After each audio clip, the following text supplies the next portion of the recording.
డోసుల ఉత్పత్తి సామర్థ్యం ఏర్పడుతుంది. పశుసంవర్ధక శాఖకు ఈ బడ్జెట్లో 1674 కోట్ల రూపాయలు ప్రతిపాదిస్తున్నాము.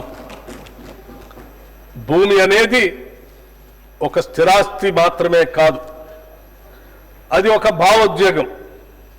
భూమితో ఉన్న అనుబంధం కన్నతల్లితో సొంత ఊరితో ఉన్న అనుబంధంతో సమానం.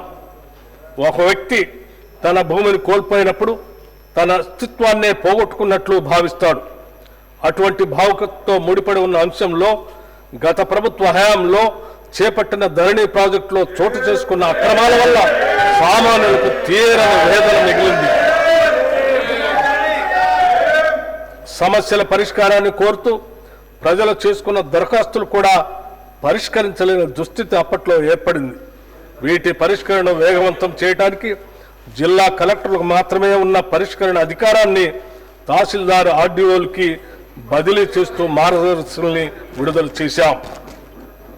తెలంగాణ ప్రభుత్వం ఒక చారిత్రాత్మక సంస్కరణగా భూభారతి చట్టాన్ని తీసుకువచ్చింది. ఈ చట్టంలోని నిబంధనలు పారదర్శకంగా, సమగ్రంగా, భూ వివాదాలకు తావు లేకుండా భూ యజమానుల హక్కులు పూర్తిగా పరిరక్షించడానికి రూపొందించబడ్డాయి.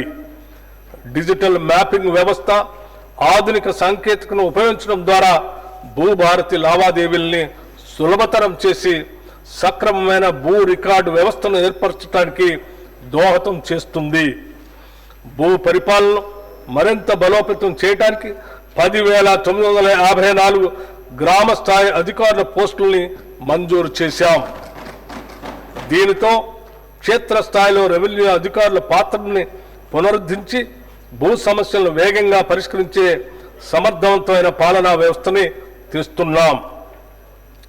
తెలంగాణ అవతరించిన తర్వాత ఎంతో మంది పేదలు నూతన రేషన్ కార్డు కొరకు ఆశగా వేచి చూసినా గత ప్రభుత్వం వారిని పట్టించుకోలేదు.